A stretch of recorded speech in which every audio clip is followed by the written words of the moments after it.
a todas las personas que siguen nuestros contenidos a través de las redes sociales, así como a la teleaudiencia de Telefuturo, Canal 23, y a las teleaudiencias de los canales 29, que es Teleuniverso, y el Canal 24 de Santo Domingo TV, que se incorporan a partir de las 9 de la mañana. Buenos días a todos y a todas. Entonces, vamos inmediatamente con nuestra agenda de este martes 5 de mayo.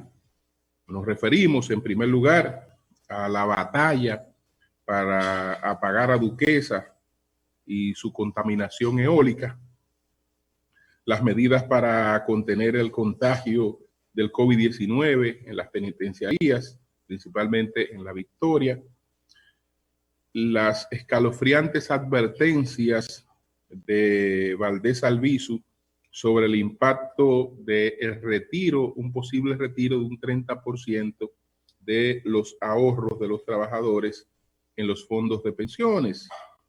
Y entonces tenemos una situación muy particular, además de la pandemia, tanto en Argentina como en Brasil, que le diríamos que estamos hablando de los efectos del default y de la ineptitud. Entonces, también hay una medición de una empresa que se llama Marketing Alternativo sobre la provincia Monseñor Noel.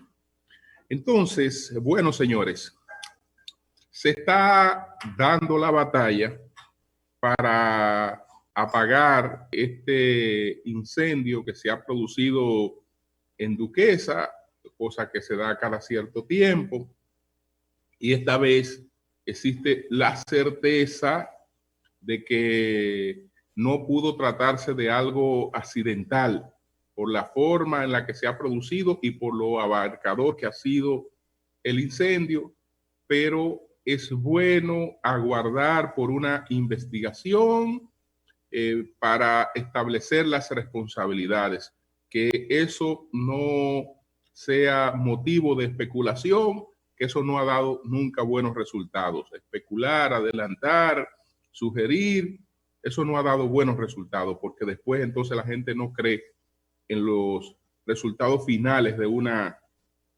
investigación.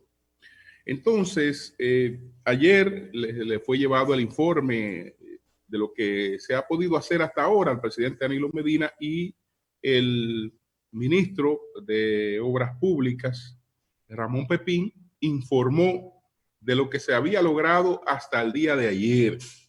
Hasta el día de ayer, ahí se está trabajando 24/7, pero hasta el día de ayer se había logrado pues contener en un 60% el incendio, y el contaminante eólico que se da a través de la humareda pues había sido contenido en un 40%. Hacen falta varios días de trabajo, nadie sabe cuánto, para lograr, digamos, la contención total de este incendio, pero ellos han desarrollado varias estrategias para buscar el control del incendio. Él informaba, por ejemplo, de que además de lanzar agua, de todo lo que se está haciendo, y caliche, ellos han construido 1.500 metros de caminos por 3 lugares para poder penetrar los camiones de los cuerpos de bomberos y poder atacar desde distintos lugares, incluso desde arriba, el incendio. Han restablecido otros 450 metros de caminos, y pues han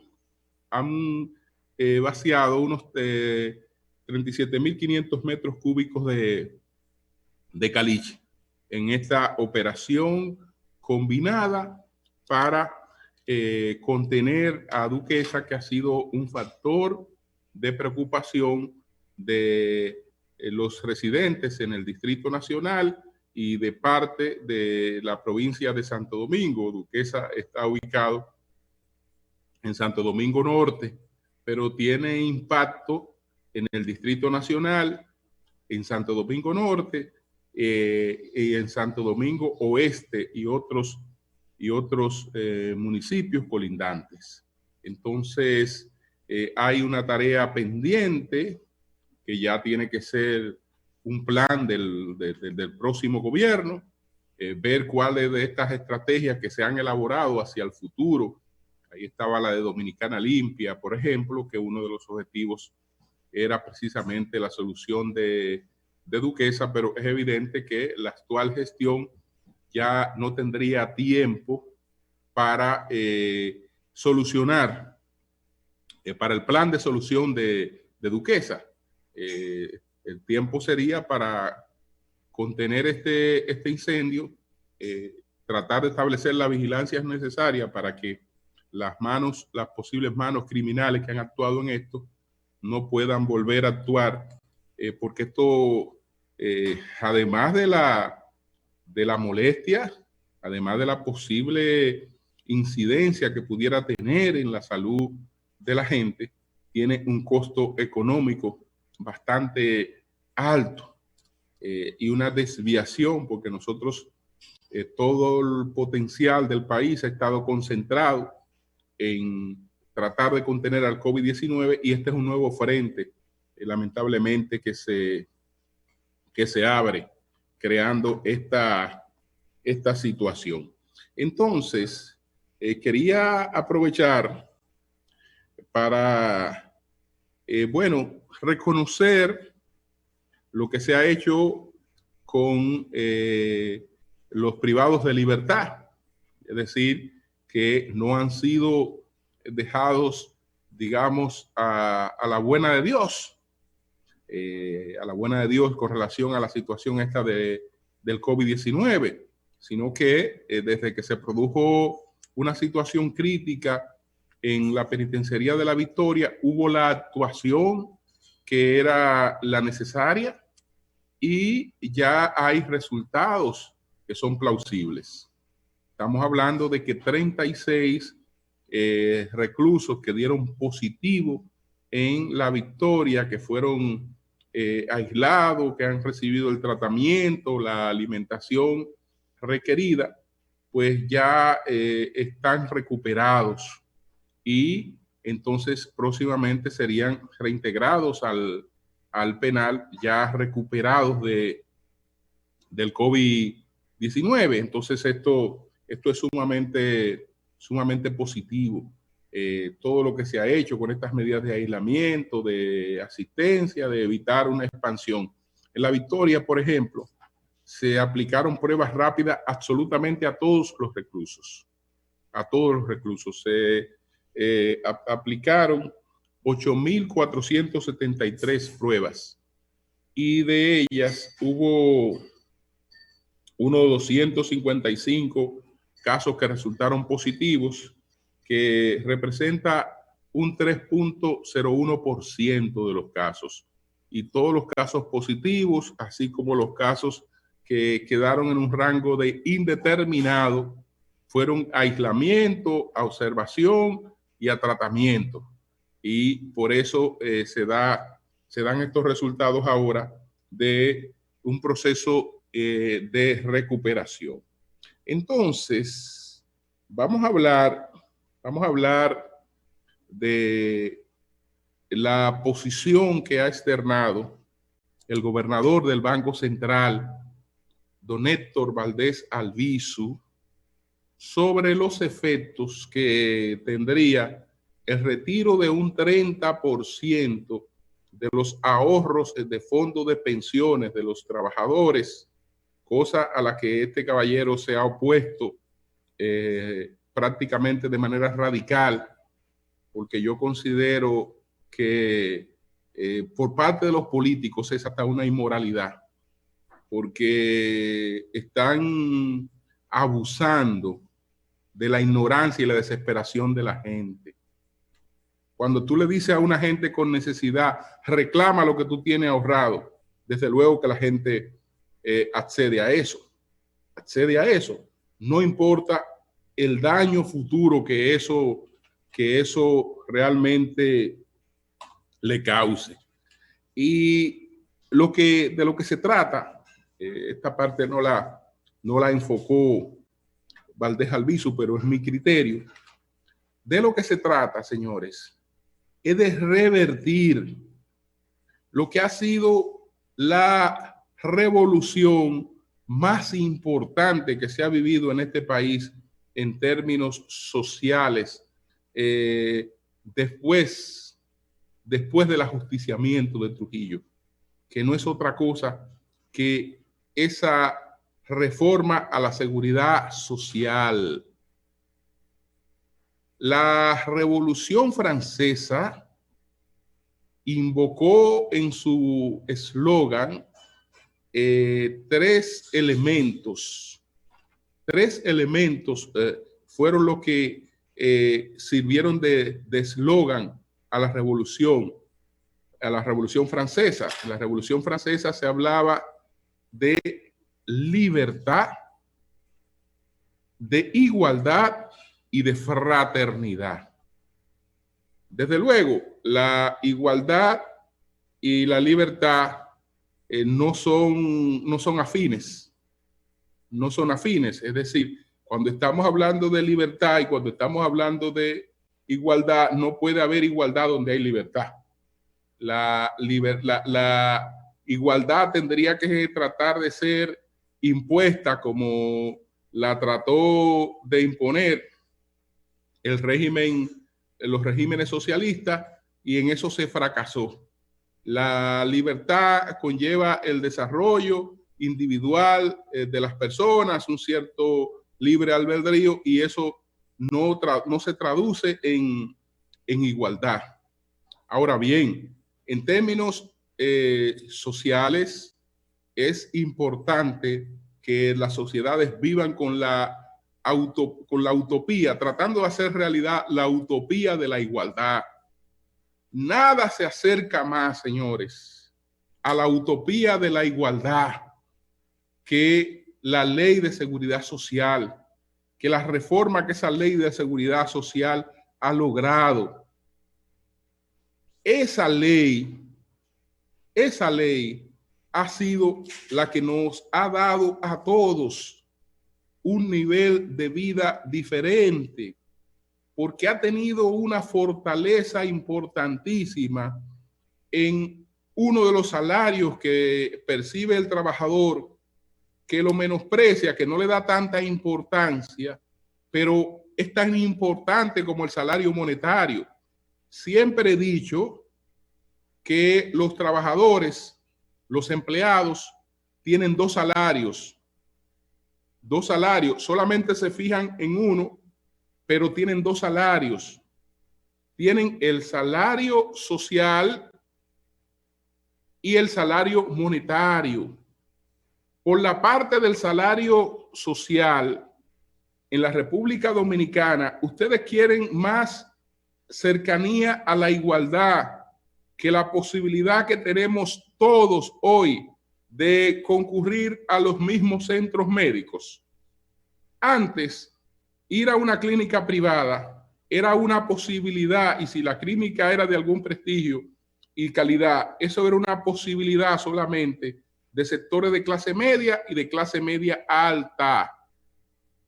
Los sectores de clase media baja y los que estaban en la pobreza y por debajo de la pobreza no tenían la posibilidad de ir a buscar servicios ni especialistas en clínicas privadas. Tenían que ir a amontonarse a los hospitales públicos, no tenían esa posibilidad. Señores, hoy no hay distinción en esta sociedad entre quién se pueda presentar a una clínica a buscar un servicio, porque todos, con decir todo, estoy diciendo la mayoría, tenemos un carnet de la seguridad social que nos garantiza ese servicio. Los que no lo tienen por el régimen contributivo, lo tienen por el régimen subsidiado, pero eso solo ha marcado una transformación importantísima. ¿Por qué? Porque una de las cosas que nos hacían a nosotros, decir que siempre había que tener un ahorro, que siempre había que tener algo guardado, era por el imprevisto de salud que se te puede presentar tú estando en tu trabajo, se presenta cualquier situación con tu hijo que esté en la escuela o que esté en la casa, con tu esposa, con tu padre, con tu madre, cualquier situación. Y hoy solo es cuestión de pedirle al que tenga la posibilidad más cercana de que la lleve al centro donde pueda recibir la asistencia, porque ya no hay esa incertidumbre económica de qué va a pasar y qué yo voy a hacer. Porque ahorita yo no puedo sacarla de la clínica donde la han llevado, no, a la clínica donde la han llevado, pues los servicios que se le brindan allí lo cubre la seguridad social en gran medida. Si voy a tener una dificultad, no va a ser una dificultad, digamos, de la que no pueda salir, de la que no pueda enfrentar. Entonces, eso se llama igualdad o proximidad a esa utopía de la igualdad. Por otra parte, el impacto en el tema de los ahorros. Señores, ¿cuál era el ahorro del que disponía un pobre? ¿Cuál era el único ahorro, la única apuesta que tenía un pobre para tener ciertas garantías en el futuro? El ahorro de los pobres son los hijos o eran los hijos. Es decir, yo tengo una cantidad de hijos porque realmente cuando yo esté desvalido, cuando yo no pueda trabajar, yo voy a ser mantenido por mis hijos. Ese era el ahorro de los pobres. Con el establecimiento de unos fondos para pensiones, realmente esa realidad varía. Mi trabajo es la base de mi ahorro, es la base de mi pensión.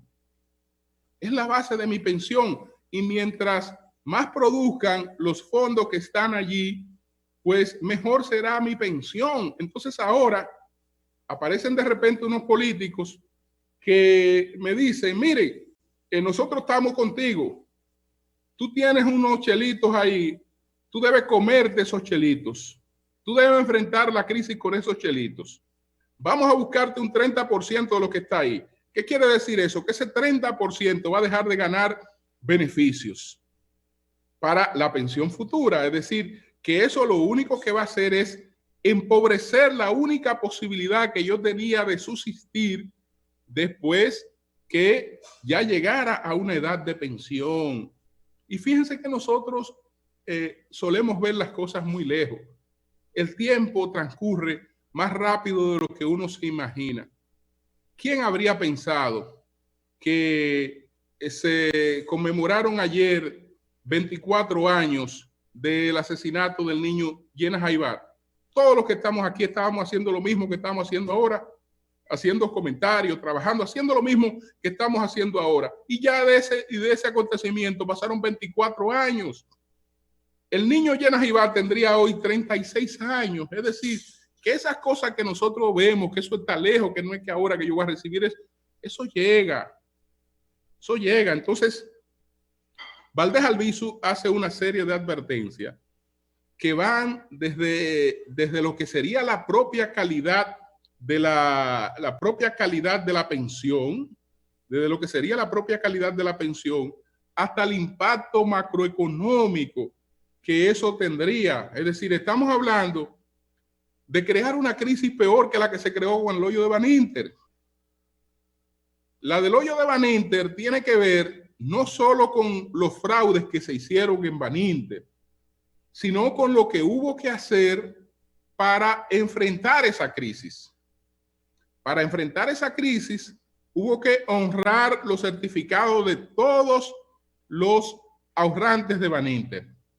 Entonces, ¿qué quiere decir eso? Que hubo que lanzar a la calle una cantidad inmensa de dinero, y para que esa cantidad de dinero que fue a monetizar a la economía, a sobremonetizar la economía, no tuviera un impacto negativo en inflación, en la elevación de la prima del dólar. Después hubo que inventarse los certificados del Banco Central para recoger parte de ese circulante, porque la circulación monetaria tiene que ser programada, porque si no se convierte en algo peor para el pobre, sobre todo, en todo lo que tiene que ver con esto. Entonces, vamos con algunos párrafos de la lectura de Valdés Albizu.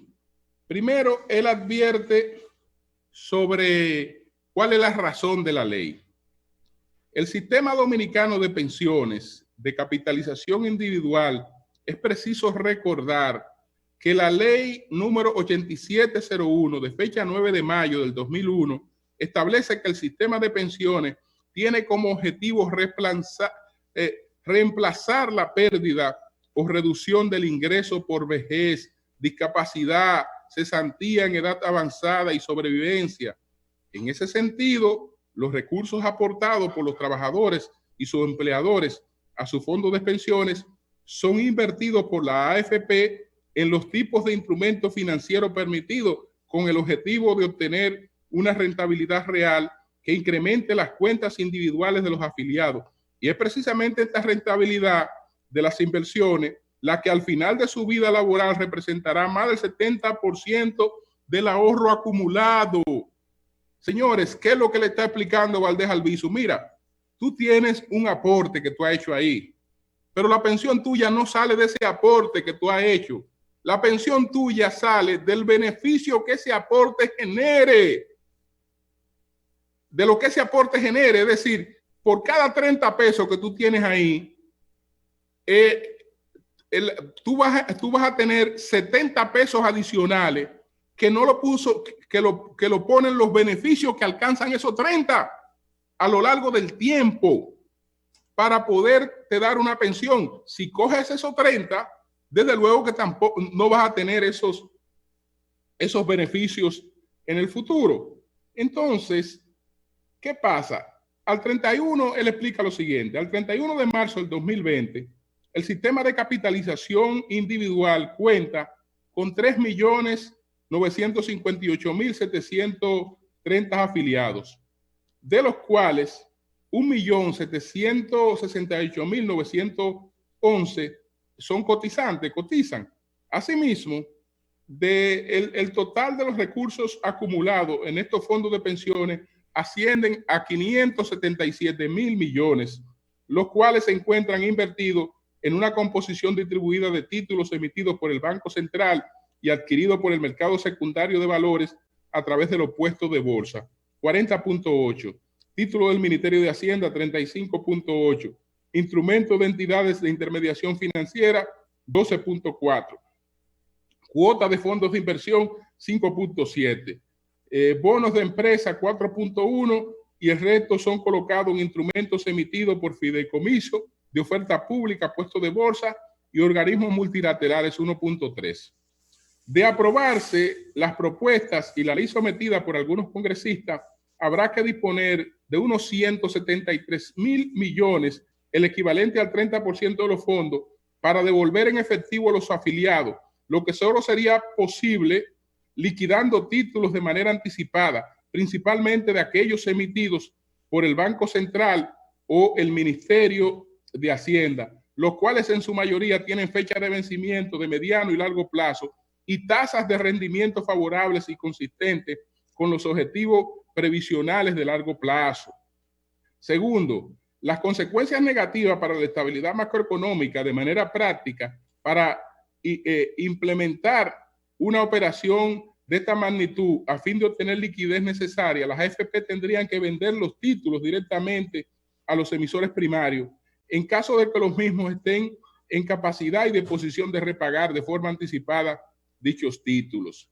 En este escenario, la redención anticipada de títulos por parte de las entidades emisoras por unos 173.000 millones implicaría un aumento desproporcionado de la emisión monetaria en más de un 64%. Es decir, la emisión monetaria crecería en más de un 64% de lo que está ahora.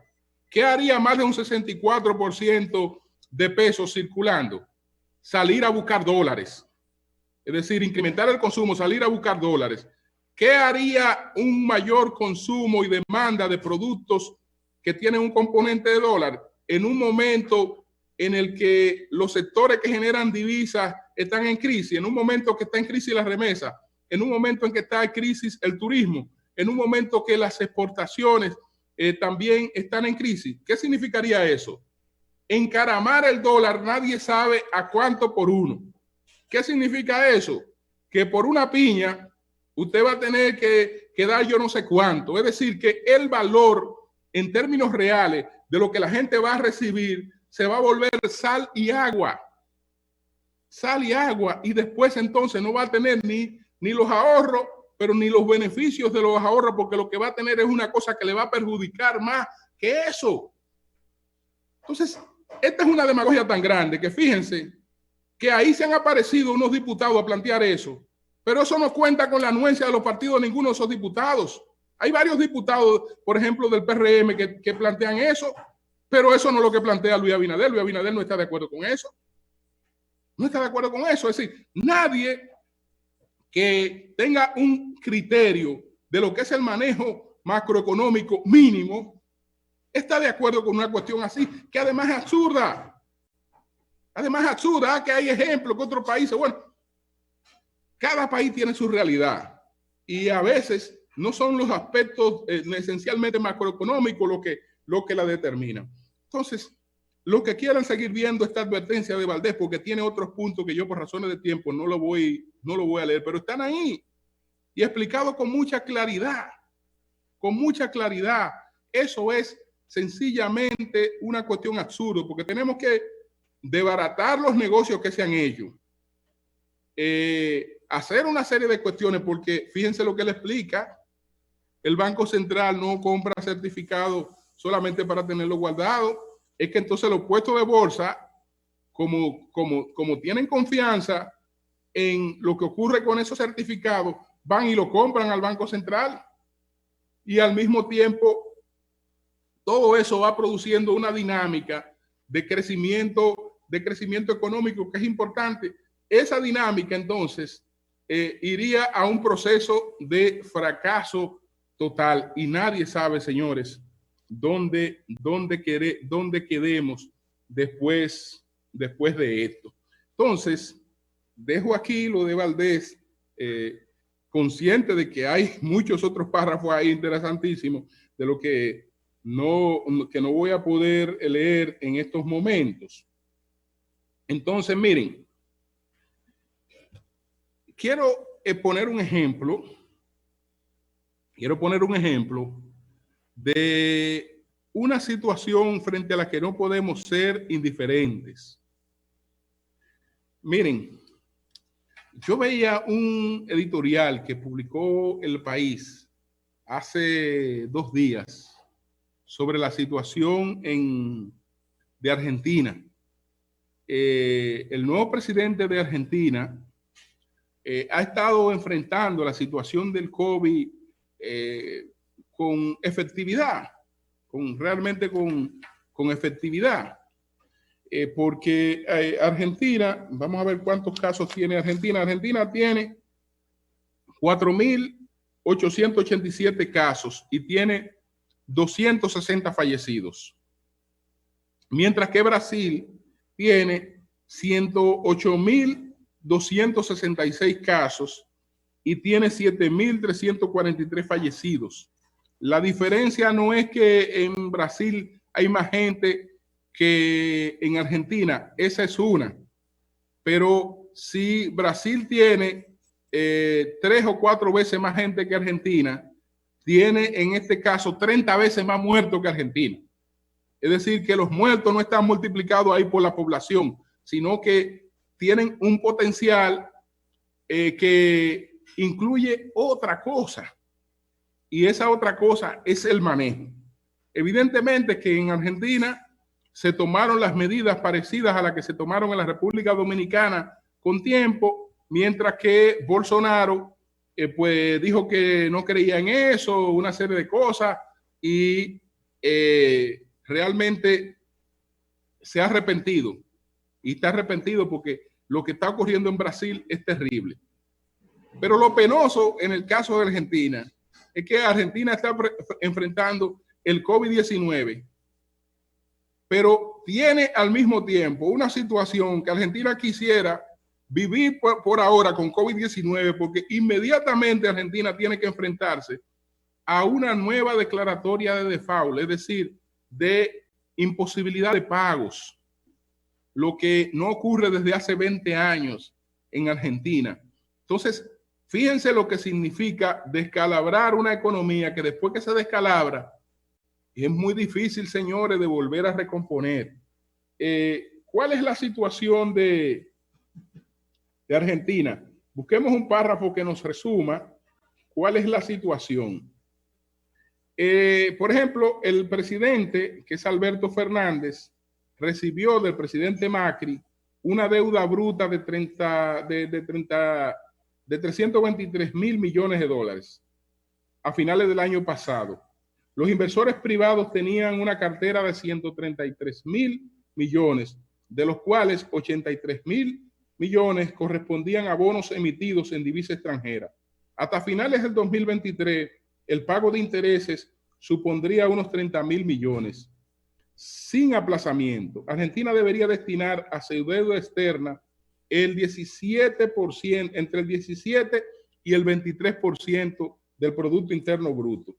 Para el FMI, este ratio no debe superar el 5%, es decir, una economía que no debe dedicar más de un 5% de su Producto Interno Bruto al pago de los compromisos de deuda, tiene compromisos de deuda que la obligan a invertir entre un 17 o un 23% de su Producto Interno Bruto. El 17 de abril pasado, el gobierno argentino presentó finalmente una oferta de reestructuración. El último intento de evitar el default supone un gran esfuerzo para los acreedores. En línea con el pedido que hizo el FMI a estos tenedores de bonos, lo que el gobierno argentino le está proponiendo es lo siguiente: reducir en un 62% los intereses y no empezar a pagar hasta el año 2023 en cuanto al capital. Fernández propuso reducir el capital en un 5% e iniciar el pago en el 2026. Bueno, entonces, ¿qué pasa?